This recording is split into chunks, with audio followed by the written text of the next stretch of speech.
From the very beginning, Bryson DeChambeau wasn't just a golfer, he was a scientist. In his early pro career, his motion was built for repeatability. He used one-length irons, swung on a relatively flat single-plane path, kept his hands high at the top, and maintained a smooth, controlled tempo. The goal was not brute force, but consistency. To make his swing as mechanically reliable as possible, reduce variances, and know exactly where each club would be at any given moment. Then around 2019 to 2020, everything changed.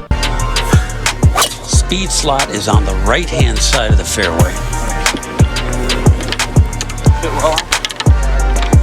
Bryson committed to a major physical transformation, gaining roughly 40 pounds of muscle and rebuilding his body with the express purpose of generating raw power. He deepened his hip turn, extended his backswing, loaded his wrist more aggressively, and introduced a striking amount of spine tilt, leaning into the right side at the top and at impact. Combined with a much more forceful vertical push from the ground, he re-engineered his swing to hit up on the ball with a steeper upward attack angle. But why make such a radical change? Because Bryson realized that repeatability would only take him so far. To break the limits, he needed distance. He leaned hard into the high launch plus low spin model, essentially using his body as a launch system. The result was breathtaking.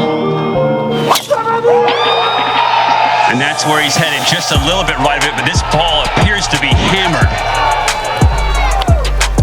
Oh, wow.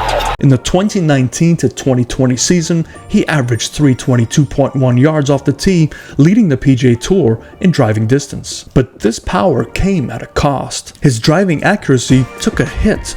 In that same season, he only hit 57.4% of his fairways. Still, his length more than made up for it in many instances. You know, when you're bombing it past many other players, missing a few fairways doesn't feel as punishing. Over the years, he leaned into his strengths even when his precision wasn't perfect. Then came the first major payoff, the 2020 US Open at Winged Foot. By this point, he was in full power build mode, and that swing paid off in spades. He won by 6 strokes, a dominant performance that showed his distance-first strategy could win at golf's highest level. But his journey didn't peak. After pushing his body and mechanics to extremes, Bryson began refining. He dialed back some of the extreme spine tilt, cleaned up his sequencing, especially from the ground through the pelvis and the torso, and worked to make his downswing more rotary and less crashy. He also focused on stabilizing his lead leg through impact and controlling his wrist angles to tame face variation. The goal was simple: sustainability. He was still powerful but more repeatable under pressure. That refinement came at an opportune time. At the 2024 US Open held at Pinehurst No. 2, Bryson delivered another masterclass. Good contact. And that's caught the slump, ran up there. Right below the hole goes DeChambeau, and he's pumped up.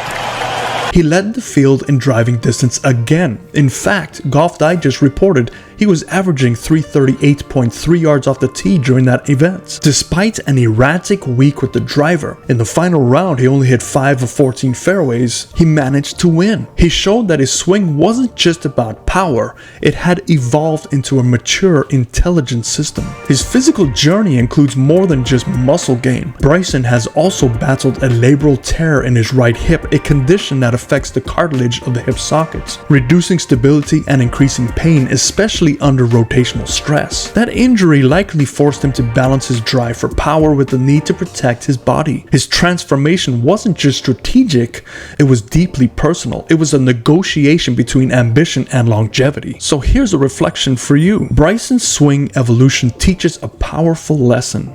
Radical changes can yield radical results, but it's not without risk. He retooled his body, his mechanics, and his priorities, and that change directly correlated with his major success. But he also had to refine for long-term success and deal with the physical toll it took on his body. And that brings us to the bigger question. How do you know when to change, and how do you know when to pull back? Because not all swing changes that seem smart actually age well. In our next video, we'll dig into the story of Martin Kaymer, a player who made significant swing changes but the outcome wasn't all upside. Because sometimes rebuilding your swing can cost what made you great in the first place. I hope that helps you understand everyone's golf swing is different and everyone's changes should be different, including your own. So if you had not, consider subscribing here because the goal for me is to teach you about cause and effect, and everybody's swing is as unique as a fingerprint. Until next time everybody, fairways and greens.